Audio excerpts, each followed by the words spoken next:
couple of mates. Oh, there you go, flying off.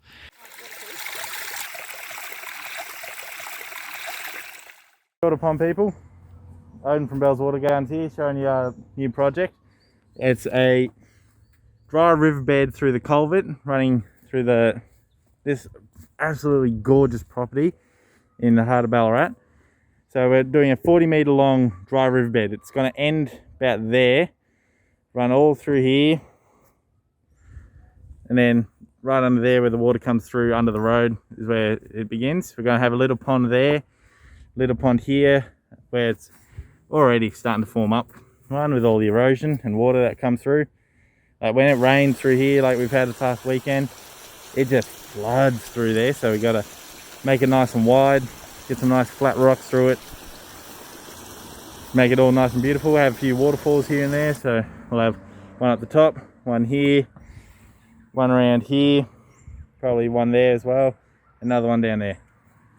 Yep, we're using a gorgeous flat sandstone.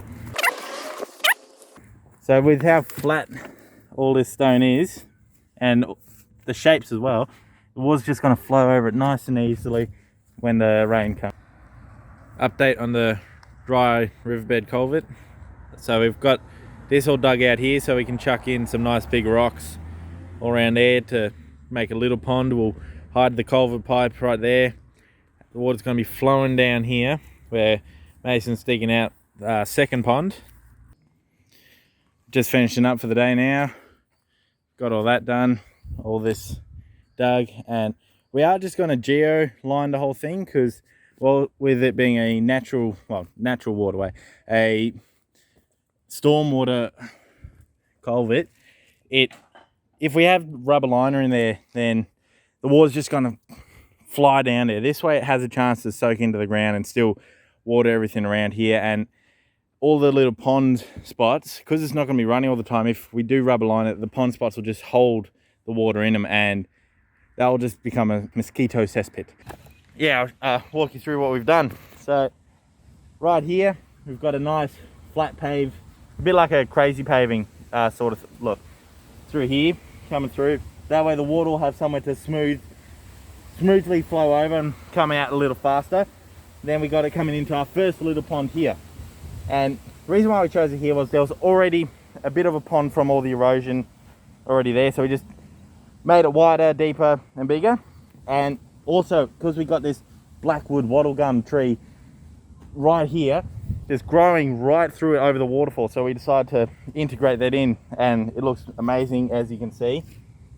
And water's going to flow through here into the pond, up and over, and then down our little cascading slate work. And that's it. As you can see, it'll be coming down a lot like a rapid. The water's going to be dropping from the top down, jumping around and slowing down its speed and creating a beautiful sound for the clients as they're walking around and taking a look at the water flow. Second pond right here, got the old roots from the trees nearby that we've got our rock going underneath just to really make it look like it's been here forever, having the trees already growing into the watercourse. And yeah, it's how we want to do it, make it all look natural.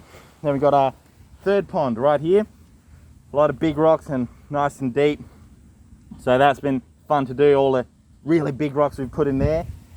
And here is where we've dug it out nice and wide. We've got a nice bank here, having the water skim around, have a snake it, go down into our final pond and breaks. The water's going to break against the rock wall here, snake around, hit there, and then back into the pond, and off it goes into the client's dams. Can't believe I'm actually saying this, but we need it to rain here. Usually we don't want it to rain on our jobs, but we want it to rain now. I'll show you something really cool that we found down here. So we got in here a little spotted pardalote bird's nest, which that hole there.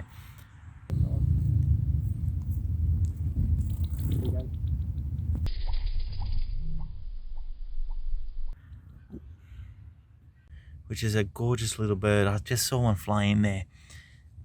We got a couple of mates Oh, there you go. Flying off. Got a couple mates in there building their nest.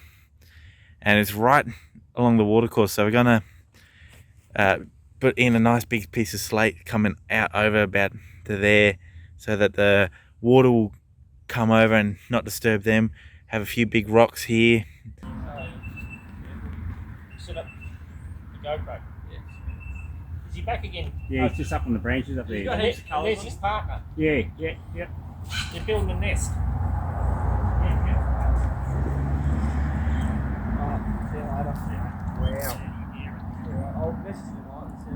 And I'll show you what I've done for the spotted pardalote hole, because we don't want to disrupt the bird. It's not an endangered species, but it is a rare species to see, especially in urban setting like this. And you might be able to hear it actually.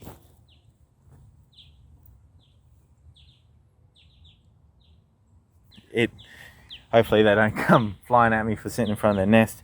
But yeah, I'll show you. So I've got it set up like this. So we got the water going to come over the rock here. Got that little hole in there. Got a little platform for them to go in.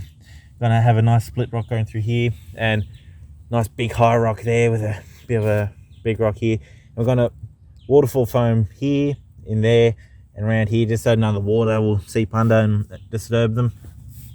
And we found out, we went over some of the old photos of it. The hole was here before we started digging, so we've just shortened the tunnel for them. And hopefully that didn't annoy them too much. Well, they're still living there, so that's all good. But yeah, they can make a tunnel 2 meters in, 2 meters underground if they want, which they're crafty little buggers to need to do that. Like, they'll get only to about that big at the most. So like 10 centimeters, 100 mil, or 4 inches, stuff like that. So like to dig a 2 meter long tunnel and then have a little nest at the end, it's just amazing for them. So yeah, we'll keep you updated. Be back in a couple of days to finish off the job, and hopefully just wait for the rain to come.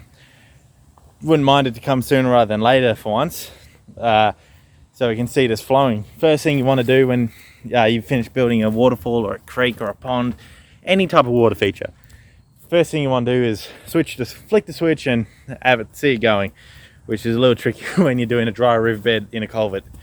But we'll get it done. We'll see it flowing, and we'll show you how it all looks. Until then, bye for now.